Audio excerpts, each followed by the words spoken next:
Happy Thursday, Decatur Township. It is time for another Coach's Corner. I'm Jason Schanzel. With me, as always, our great coach, Kyle Enright. How are you, Coach? Doing great, doing great. Awesome to have another week, but man, it's flying by. Isn't it? Quickly. I tell you, it's going to be Halloween before we know it, man. It is. We're into week 9, senior week, and the last week of the season. And Middle of October. yeah, My goodness. fall break we're a couple days away from fall break and all those things. So just flying by. Well, and then hold on when to every moment. you listen to the weather report on the news, and they're talking about frost and things like that, it's starting to get there. I love when the frost is on the pumpkin. Indeed, Great time of indeed. year. For those of you who don't know, that's James Whitcomb Riley. Coach is very educated, and well, you probably got that from your wife, the English teacher, right? Actually, Kevin Wright. Kevin Kevin Wright used to say Wright. that all the time at Warren Central. You Love gotta be it, able to love run the it. football when there's frost on the pumpkin. So, Coach, we've been saying it, but we seem to be rolling right now a little bit. This week was not exactly our cleanest performance, but the nice part is it's kind of a blessing to have as much talent and as many guys around there that you can overcome some mistakes and still straighten that out and still get a W with some not exactly the greatest play. No question. But if the other team doesn't score, they can't win. There you are, man. So defense pitched a shutout, goose egg. It's only, I look back, a little bit of a history and a stat guy. So it's in my 10 years as the head coach, it's only the 5th shutout in 10 years. No kidding. We didn't have one all last season or this season leading up. So shutouts are hard to come by. For lots of reasons. I mean, offenses these days, it's an offensive game and there's a lot of offensive talent, but also, when you're winning or dominating a game or blowing somebody out and your 2s and 3s go into the game, and the other team keeps their 1s in, sometimes it's hard to keep a team out of the end zone. So really proud of Coach Winters, Coach Staten, Coach Griff, Cam, Fish, and Juice for, again, getting a week better. And we put them in some bad positions on short fields, as you said. We had a couple turnovers that, knock on wood, hadn't happened all year, fumbling the ball and putting it on the ground, and gave them some short fields, and our defense kept them out. So shout out to them. Really proud of our defensive effort. And there were some good things on offense as well. We turned it over more than normal, which gives the team a chance. And luckily for us, our defense was up to the challenge. Well, we talk about this quite a bit. It's kind of hard to get up for an opponent that that you're considerably better than. No disrespect to them. It's just we have the resume, we have the kids, they've come back. We've got some very senior talented team. We've got a lot of Division I kids that play football here, and no disrespect to Perry, they just don't. And so it's really hard to stay motivated and get out there. So you have to find little things. I'll go ahead and say it. Big deal with Bo Polston needing the 2 touchdowns to break the record. He did just that this week. And so now you have a new school record holder in career touchdowns for quarterback. So that's something to stay motivated for, to get him his record.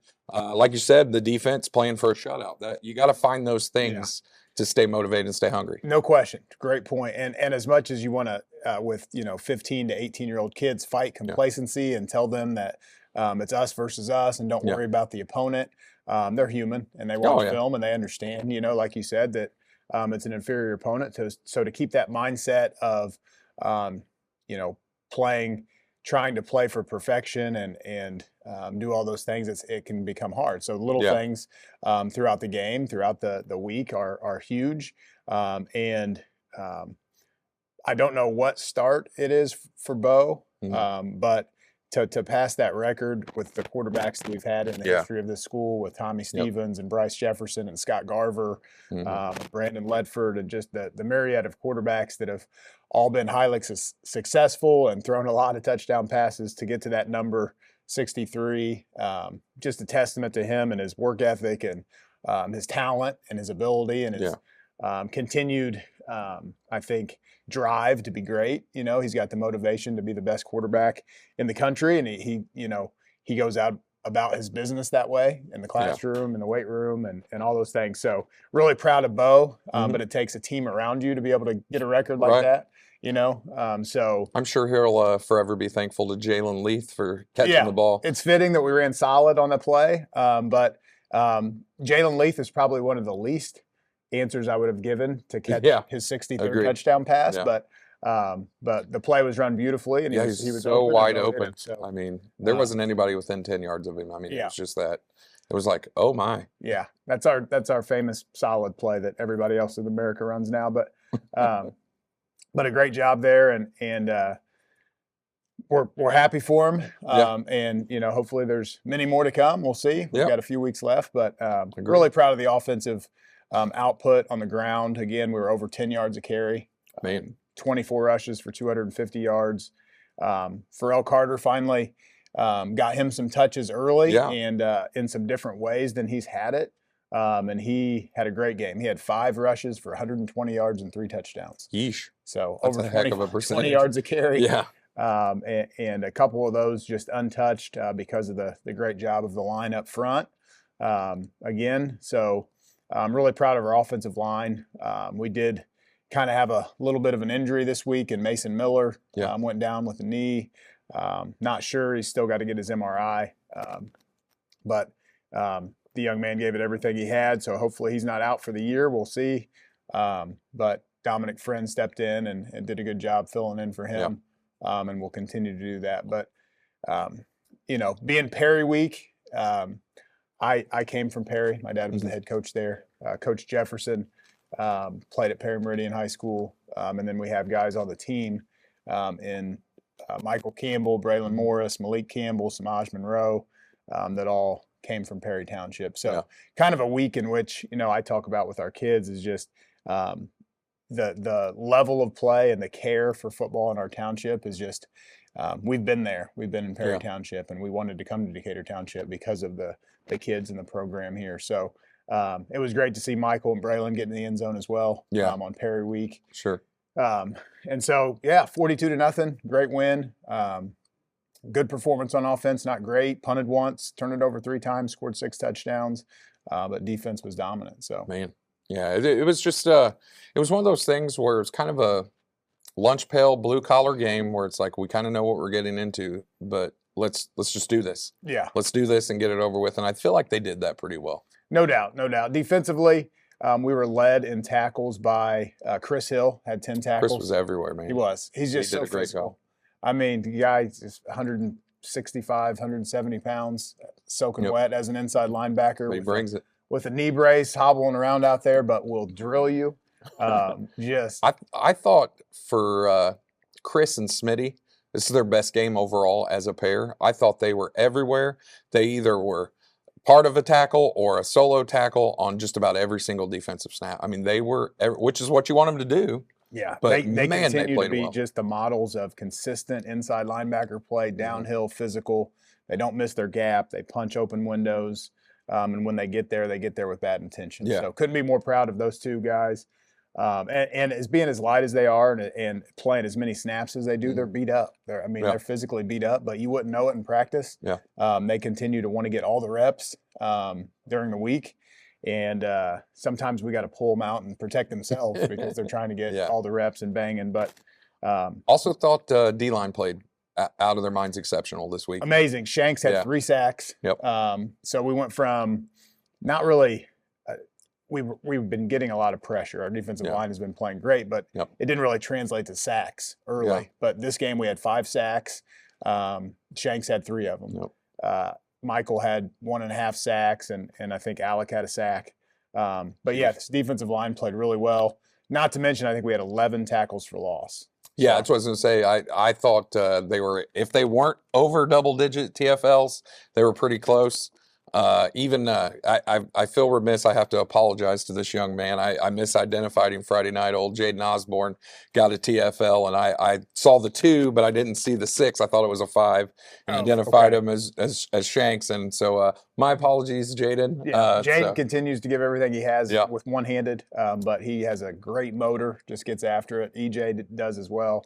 And then Big Chris Gervais stepped in there and started the last 2 weeks for Cayden Cole, and has done a very serviceable job for a young buck. And, I think trying to think, the stat that stands out to me the most in the game is at halftime, Perry Meridian had carried the ball 20 times for -1 yards. Yowza. Yeah, so rushing was 20 carries for -1 yards. Not so good. Not so good. So shout out to the defense again and all those guys that we talked about. Secondary played great. Kaz played a very physical game at corner. Had to come up and kind of set the edge at times, and we know he can cover, and those guys can play in space. But it was good to see him come up and make some tackles. Yeah, and Jonathan Rolling played really well Friday. A couple pass breakups, and I joke with Jonathan. I keep saying, "Man, you're so good. Like I feel like you're going to get in the end zone, and then it just doesn't have. He's so close, man. He's knocking on the door. He is. He had a good run. He kind of cut the little jet play from Braylon up the middle a little bit, and almost got there. It's just his package is very limited with him getting the ball, so he's got really one way to do it. But crazy fast guy though. He is. He continues to be just a great energy and positive body language. Agreed. He's come so far in that area and is playing great corner. So proud of the defense, proud of the whole group, and special teams as well. Yeah. Jackson made both of his kicks. We're trying to figure out how to kick the ball a little bit deeper on kickoffs or squib. We're still working through that, but really proud of his field goals and extra points and that team. Yeah, based on how he was at the beginning of the year to now, I mean it's night and day. Yeah, he's very confident, solid, rolling. So proud of him and the extra point team. And then kickoff returns have been good, and punt returns have been good. So solid there. Just got to continue to get better. I know it always kind of amazes me sometimes when you go, yeah, we didn't play so well, but you still won, like, whatever.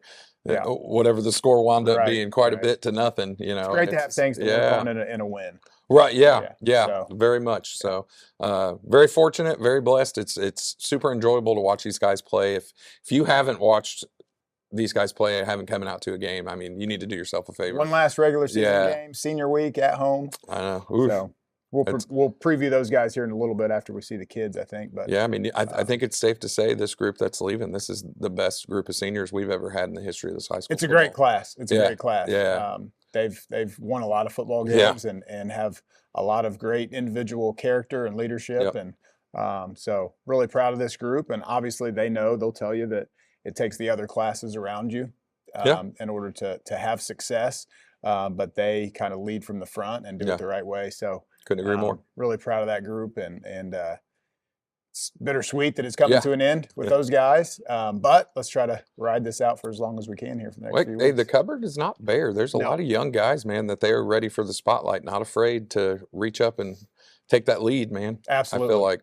So, all right, guys, we're going to take a quick break. I'll come back with you in just a second. Who do we have, Coach, this morning? I saw some guys trickling in. A couple of big hoggies with Braden Wayne. Braden Wayne Polston.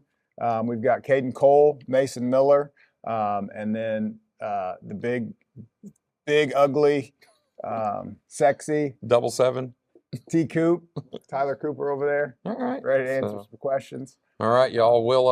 We'll try and make it as fun as we possibly can with that group of guys. I don't think that'll be too difficult. What do you think? Yeah, it should be a great time. All right, we'll be right back. All right, folks, we are with several of our senior football players. To my right, Mason Miller, number 53. Cayden Cole, we're in 95. And Braden Bo Polston, we're in number 12. And Tyler Cooper, the 777. How are you guys today? Pretty good. Great. Good. Nice. I'm glad you guys made it. I'm not gonna lie, I'm kind of excited to talk to you fellas. Feel like it's been a while since I've talked to some of you guys. So maybe we'll get to the heart of some things.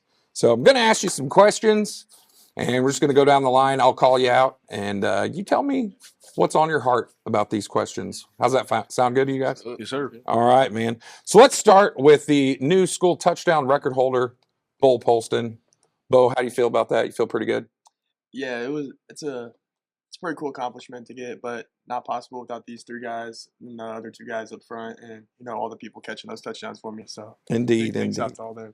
Yeah, that's one of those cool records. And honestly, it's pretty neat to, everybody literally shares in on that record. Everybody from when you first started until last Friday. So that's kind of cool to be a part of that. So there's a lot of people involved in that from your first touchdown all the way to the 63rd.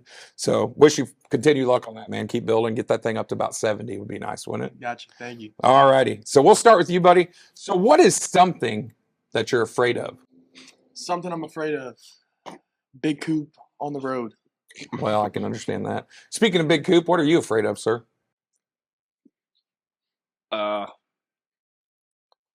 I feel like I've asked you this question before. Oh yeah, last year. Do I you said remember that? What'd you say? Empty fridge? Yeah, an empty refrigerator. Is that still your biggest Yeah. fear, or we got any Or a changes? refrigerator that's filled with vegetables. I mean, Ooh, yeah. okay. He's a meatitarian.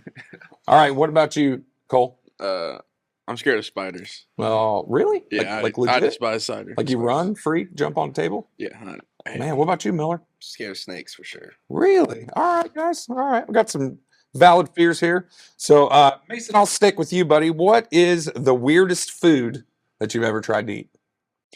Weird. Frog legs, probably. Those are different. I would agree with that. Ain't bad. What you got, Cayden Cole? Probably alligator. Alligator? That was weird. Yeah, it was okay. It wasn't too bad. Bo, what's your weirdest food you've ever tried? It was actually 2 weeks ago.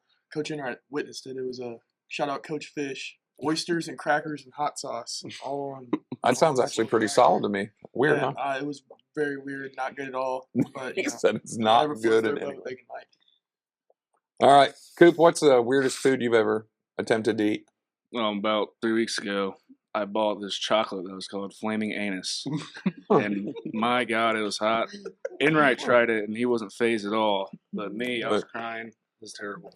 No dice on the FA, Yeah. if you will. All right, so we'll go to Cayden Cole here. Which actor would you play in a movie? Man, Who's the guy that plays the Hulk? Mark Ruffalo. Yeah. Be Mark Ruffalo. All right, how about you, Paul? What actor would you be? Will Ferrell. All right. All right. And Cole, or excuse me, Cooper, how about you, sir? Dwayne Johnson. Oh, The Rock. Yeah. The Rock. All right, Miller, what actor would you be in a movie? Probably Michael Myers. Michael Myers. Is that an actor or a character? I was thinking more of like a Jonah Hill. Jonah Hill. Is this Jonah Hill pre-weight loss or post-weight loss? Pre-weight loss. All right, Jonah Hill pre-weight loss. So apparently your teammates are answering for you. Yeah, I don't agree. Disagree. Agree to disagree. All right. Let's see. Cooper, if you had to pick one football player that you modeled your game after, who would it be and why? That's a lot. That's a deep question. I'd say Cayden Cole because he's a very great football player. All right. That's fair. That's fair. We'll roll it back this way, Bo. How about you, sir? Tom Brady, just the GOAT, plays my position, the GOAT at my position, GOAT of all time. So all right. All right. Cayden Cole? Go with Sexy Dexy. Oh, okay. Whoever that is. Dexter Lawrence. Dexter Lawrence. Okay. All right. What about you, Miller? Like Quentin Nelson. Quentin Nelson. All right. Big Q. All right. Question number 5. We'll start with you, Mason Miller. If you won the lottery today, what's the first thing you'd get? Cool. I know. That's a good one. New truck for sure. New truck. All right. What about you, Cole? I want a Chihuahua, so I'd probably buy that. Fair enough. Little fella. What? All right. How about you, Bo? I'd buy my own Dairy Queen. That's actually not a bad idea. Buy my own Dairy Queen. I support that. What about you, Cooper? I'd buy a big green tractor. All right. Take you for a ride on your green tractor. Let's see. So, what is your favorite class and who is your favorite teacher? Cooper? Oh my God. My favorite class is probably APC, so you can lift, but my favorite teacher, I don't know if she counts as a teacher, Miss Joy. I like count? that. She teaches life. Yeah. I'd say she's a teacher. All right, Polston, what do you got? I mean, I would say APC, but I'm going to do a different class. I like my life skills class with Mr. Shane. You know, there was one time we actually went to and did the dishes and got everything out of the dishwasher. All right. And put it away. Like, that was really big, important lessons for us. Learning. So, Learning to be clean and tidy. Okay. Cleanliness next to godliness, you know? Yeah. All right. Cayden Cole, what's your favorite class and favorite teacher? My favorite class is probably Earth and Space. Ooh. But my favorite teacher is probably Miss Joy. Yeah, I can agree. I think she's a lot of our favorite teachers. She's pretty awesome. What about you, Mason? Same here, Miss Joy. All right. What about class? Yeah, she doesn't have to teach class. APC. Sure. Yeah. All right. All right. Cayden Cole, text, call, or FaceTime? Which one do you like best? I don't really text nobody, so probably call. All right. How about you, Bo? I will call people, but I want people to text me first, not call me. So, I see. It's like a courtesy thing. yeah. All right. What about you, Coop? Definitely a texter. All right. What about you, Miller? Texter. Texter. I'm kind of a texter too. It's sad. I do like to FaceTime from time to time, though. I want to see a person, speak to them, Yeah, I don't know why. get their Coop said- voice I inflection. don't know why Coop said text. I get a FaceTime call from them at least twice a day. Oh, Coop. All right. Number 8. Bo, you are alone on a deserted island with no way off. What 3 things are you bringing with you? Tyler Cooper, Is he a thing? a machete, Okay. and like one of those little lifeboat things. So All right. All right. Coop, how about you?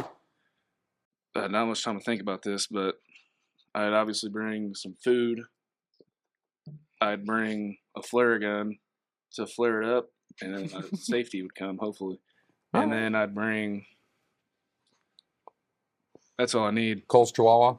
Yeah, Cole's Chihuahua. All right. How about you, Miller? What would you 3 things you bring on a desert island? Probably gun first, All right. flashlight, and some Taco Bell. All right. Fair enough. Fair enough. Doritos, Locos, Tacos. How about you, Cole? What 3 things are you bringing? You had the most time to think. This ought to be good. My Chihuahua, Uh-huh. a flashlight, and then a gun. All right. Fair enough. Fair enough. Mason Miller, what is your favorite football memory before high school? Pre-high school. Probably winning in Rocky Top with Coach Serb. That's in pretty middle cool. school. All right. Cole? Probably winning Rocky Top too. What about you, Bo? Yeah, all those trips on the Rocky Top to finally win it. Yeah, Rocky Top, very important. How about you, Coop? Probably Rocky Top as well.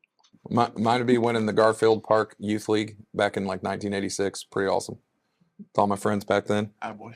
Yeah, big time. We won Did you say 2 in a row. Garfield Park? Garfield Park Where's Youth that Little at? League. You've never been Right there? behind Manual High School. You've never been there. It's got this thing called No, the I Pagoda. haven't. There's like a splash park down there. It used to be softball fields. They did a really good job. Yep. But it was a million years ago. You guys weren't even thought of. Your parents are probably either barely born or not born. So Well, I actually I won a basketball league championship in 8th Really? grade. So that's yeah, pretty cool. Inside that that's- old gym there by the Yeah. old swimming pool. Yeah, I hit a 3 a few times, so that was great. Boom. I've been in that gym. Last question. What is one key to beating FCOM on Friday? Cooper, start us off. As I'd say, I posted it on my Instagram. I fear no man. So for me, it's gonna be locking up the IU commit. I think I can, and I don't need to help. So. I think that's a pretty good goal right there. Yeah. All right, Mr. Polston, what about you? No, just coming out, playing our game, lock in on the details, execute our assignment, and focus about us, not them. Atta baby, I like that. Cole? It's definitely going to start with both sides of the ball on the front. I mean, they got a dog in the backfield on offense, and they got a dog on the D line. So we got to be able to control that. Yep, couldn't agree more, man. All right, Miller? These guys pretty much said it. Just play for ourselves and ready ourselves for playoffs. All right, boys. All right, guys. Can't tell you, I'm excited for this senior night. Really proud of you guys. 4 years, in my opinion, greatest senior class to come through the school in football. So, Appreciate that. yep, excited to watch you guys and see how you perform in front of your families and just show off a little bit and finish it off a phenomenal career. So, good luck Friday, guys. We'll see you then. Thank you. Thank you. Yep, go Hawks. Go Hawk. All right, we are back. Thanks a lot, fellas, for spending a little time with me here. But we're going to continue spending time with Kyle Enright. Coach, we got the Grizzly Cubs of Franklin Community High School. My opinion, one of the nicest campuses of any high school in the state of It is a Indiana. nice They campus. have first-class facility, but I tell you what, we have first-class football team, Coach. Correct. Yeah. So yeah, their facilities are great. Built a whole new, school out in the middle of nowhere. And it's just a beautiful campus. But we're at home, thank goodness. Last regular season home game. The draw came out, so we do have a home game in the playoffs. But last regular season home game, and it's senior night. So that's always special to get, our kids to walk in front of the home crowd with their families and get introduced. And so should be a special night for those guys. But Franklin Community is a very disciplined, tough, physical team. So I think they're better than a few of the teams that we've played here recently because, in my opinion, they've got a proud coach and Chris Call, and they have a great wrestling program. So they've got some very tough kids that aren't going to quit. Yeah. And then you add in that they've got an elite player in Blake Smith, number 5, a defensive lineman going to IU. Dude's like 6'4", 6'5", 290, and just wrecks offenses. So he's going to be an issue, a problem that we're going to have to try to solve all night. He's a good player, so we'll definitely focus our attention when we're on offense on him, and getting him blocked and doing things to not let him wreck our game plan. And then on offense, they've got a really good running back with a familiar name, and Tante. Dad's the head wrestling coach there, and brother played there and played at Marion. And he's looking up the stats, he's the leading rusher in the conference with 1,200 yards rushing on 200 attempts. So he gets the ball a lot. So we got to find number 41 and wrap him up because he's a tough runner. And then their quarterback can run it as well. Grayson Betts, he's a 2 or 3 year starter and guy that can throw it in, run it. So it'll be a good challenge on senior night, a team that is going to force us to play disciplined, tough football, and they're not going to quit. And so it's going to be a battle in there and see who's the toughest team for 4 quarters. So it sounds like, if you're not disciplined and you're not paying attention to your cues and things that you need to do, I mean, they can definitely get you. Yeah, they're a team that isn't flashy. They don't do a lot of crazy formations and trick plays and spread you out. They're going to do what they do, keep everything in front of them defensively and make tackles and force you to drive the field. And then on offense, they're going to hand it to their guy 40 times a game and try to fall forward for 3 and 4 yards and limit possessions. So just going to have to play our game and be patient and be physical for 4 quarters. And it sounds to me like this is going to be one of those games in the trenches. D-line, O-line are going to be the difference makers. In the entire and they've got a couple good ones. So better than a couple of teams we played in the past. So kind of reminds you of those Perry teams from back in the 2015, 2016 era. Like Bryce Biddle kind of guys, where they've got a dude up front. So if you can at least limit his damage, you should be in. 100%. 100%. So I think our kids are locked in on knowing that they have a couple of players that are special, and that always helps get the mindset right. And they're not a team that's coming in at 1-7 or 2-6. They're 4-4. They beat some teams and they played some teams tough. So we're going to have to play to beat them. So. Yeah, I think it'll, like you say, it takes a total team effort. It's going to take offense, defense, and special teams to take care of them, and I think we can do just that. Yeah, love to get rolling and have a great performance and turnover free and clean up the pre-snap penalties and get on a roll going into the playoffs. So that would be huge. All right, folks. So Friday night here at DeVere Fair Stadium. Is there a theme for this evening? There is. It's camo theme. Come looking like you're ready for hunting season to open. Absolutely. Here at DeVere Fair Stadium, Friday night, 7 p.m. We're hunting Grizzly Cubs. Your Hawks are taking on the Franklin Community Grizzly Cubs. That should be actually a really good matchup. I don't know if Franklin traditionally, it's usually a little lopsided, but this one might be a little closer than you think. I hope not, but we'll see. Amen. I agree with you on that. So, all right, folks, we will see you Friday night. I'm Jason Schanzel. This is Coach Kyle Enright. We will see you then. Go Hawks. Go Hawks.